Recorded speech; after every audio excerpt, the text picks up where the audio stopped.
धन्यवाद अध्यक्ष जी। अभी जो माननीय सदस्यों ने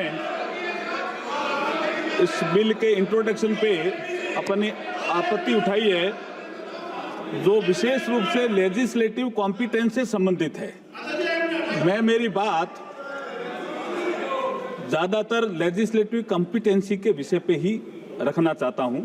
माननीय सदस्यों द्वारा rules of procedure and conduct of business in Lok Sabha के रूल 72 में वर्णित procedure when introduction of A bill opposed, इसके तहत जो आपत्तियां उठाई गई है वो उसके बारे में मैं कुछ बातें माने सदन में कहना चाहता हूं। सर, एक विषय आया कि एक समय एक विषय आया कि आर्टिकल 368 का ये उल्लंघन करता है। माननीय अध्यक्ष जी, आर्टिकल 368 संविधान में जो संशोधन करने की प्रक्रिया है उसके बारे में बताता है और संसद को शक्ति देता है। तो ऐसा तो है नहीं कि 368 संविधान में ही लिखा हुआ है।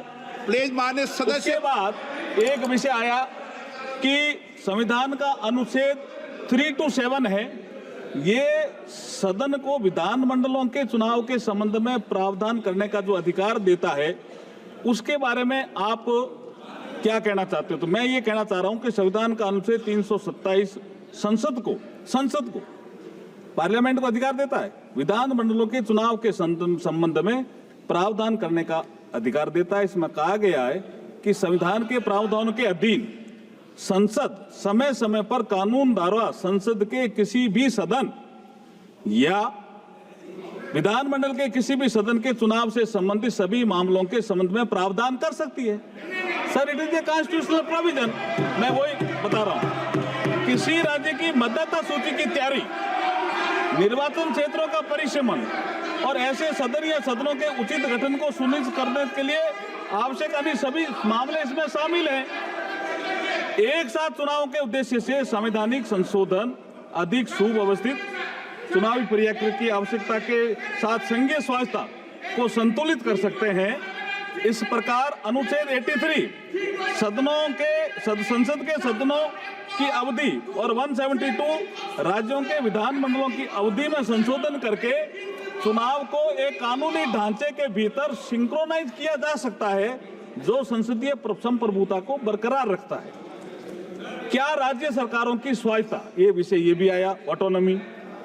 संविधान अध्यक्ष जी, संविधान के 7th शेड्यूल्ड के यूनियन लिस्ट एंट्री नंबर 72, उसमें लिखा हुआ है election to parliament, to the legislature of states and to the offices of president and vice president the election commission के अनुसार केंद्र सरकार को शक्ति प्रदान करता है। सर, ये आपका जो यूनियन लिस्ट है उसका एंट्री 72, और ये संशोधन राज्यों को संविधान प्रदत्त शक्तियों को न तो कम करता है और न ही छीनता है। सर, ये जो संशोधन है एकदम संविधान सम्मत हम लेकर के आए। अब एक विषय आया बेसिक स्ट्रक्चर का, इसमें 2 मिनट में बोलना चाहता हूं। बेसिक स्ट्रक्चर पे सर्वोच्च न्यायालय ने, माननीय सर्वोच्च न्यायालय ने केशवानंद भारती केस में 1973 में इस फेडरल स्ट्रक्चर के बारे में बात की है। उसमें 5-7 बिंदु उन्होंने तय किए हैं, बाद में और मामलों में भी कुछ बिंदु जोड़े हैं, कुछ विषय जैसे judicial review, federal character of the constitution, separation of power between legislature, executive and judiciary, secular character of the constitution, supremacy of the constitution. ये इस बिल में कहीं भी आघात नहीं हो रहा है, कुछ भी नहीं हो रहा है इसमें। जो बेसिक स्ट्रक्चर में कहीं भी कोई छेड़छाड़ नहीं की जा रही है। आगे मैं ये कहता हूं कि कहना चाहता हूं कि सुप्रीम कोर्ट ने केशवानंद भारती जजमेंट के साथ साथ वामन राव, एल चंद्रन कुमार ने कुछ सब्जेक्ट और जोड़े, लेकिन ये इससे कोई ना तो संसद की शक्ति में कमी आ रही है और ना कोई विधानसभा में शक्ति दी है संविधान, उसमें कमी आ रही है। मैं एक चीज जो बाबा साहब का यहाँ जिक्र आया और बाबा साहब के कोर्ट का भी जिक्र आया, मैं अध्यक्ष जी आपकी अनुमति से कहना चाहता हूं। 4 नवंबर 1948 को संविधान सभा में देखिए, प्रधानमंत्री नरेंद्र मोदी जी ने मुझे ये अवसर दिया है। बाबा साहब भीमराव अंबेडकर पहले इस देश के कानून मंत्री थे। जिस वर्ग से बाबा साहब आते थे उसी वर्ग से मैं आ रहा हूं। ये नरेंद्र मोदी जी ने बहुत बड़ा अवसर दिया है मुझे। तो अध्यक्ष जी, मैं ये बात सदन में रख रहा हूं, इसलिए मैं कह रहा हूं कि संविधान सभा में बहस के दौरान, now you have to listen to me, you have to listen to me. संविधान सभा में बहस के दौरान you have objected, so you have to listen to me. संविधान सभा में बहस के दौरान 4 नवंबर 1948 को बाबा साहब ने क्या कहा? संघवाद का मूल सिद्धांत यह है, बाबा साहब का कोट है ये, आई एम कोटिंग इट। संघवाद का मूल सिद्धांत यह है कि विधायिका और कार्यपालिका की सत्ता केंद्र और राज्यों के बीच केंद्र द्वारा बनाए गए किसी कानून के द्वारा नहीं बल्कि संविधान द्वारा ही बंटी होती है। क्या? Union list, state list, concurrent list. हम किसी सूची में कोई संशोधन नहीं कर रहे हैं साहब। कैसे संघवाद पे चोट कर रहे हैं? हम नहीं कोई चोट कर रहे हैं। दूसरा, बाबा साहब ने कहा था भारतीय संघ राज्यों के बीच किसी समझौते का परिणाम नहीं है। ये बाबा साहब का कोट ही है कि भारतीय संघ राज्यों के बीच किसी समझौते का परिणाम नहीं है।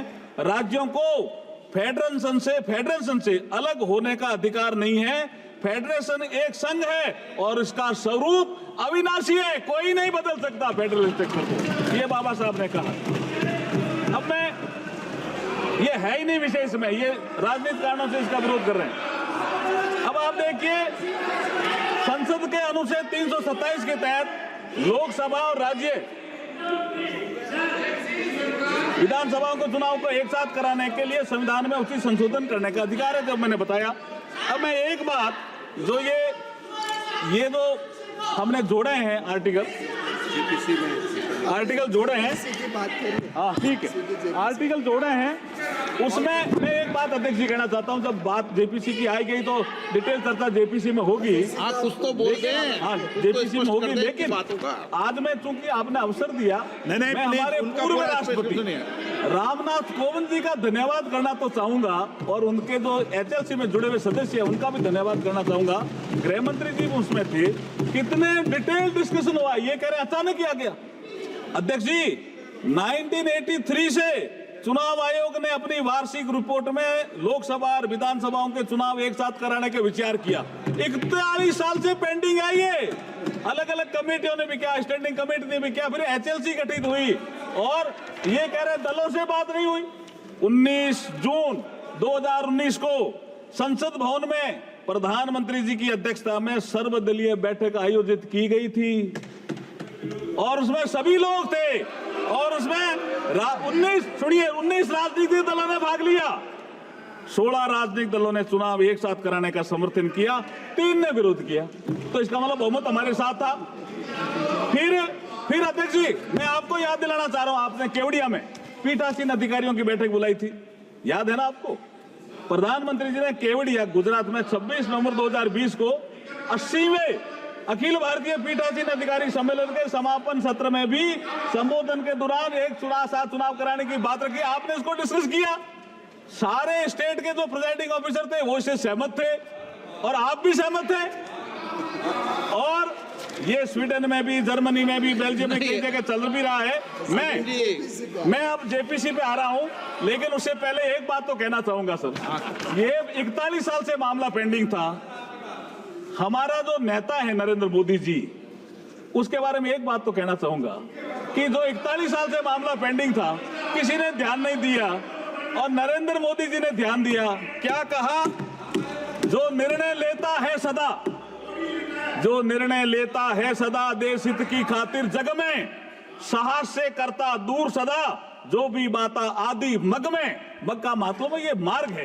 ये इलेक्शन का एक प्रोसेस था, चक्र टूट गया साहब 71 में, तो बात आ गई।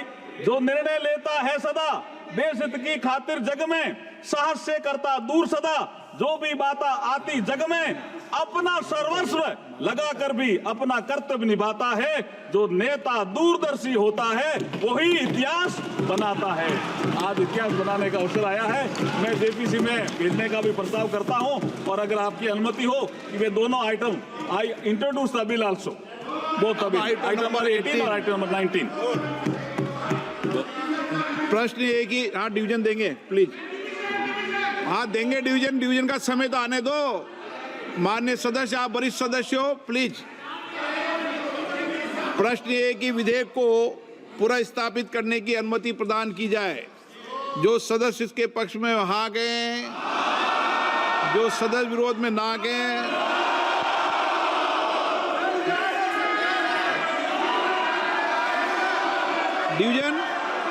डिवीजन लॉबी खाली की जाए।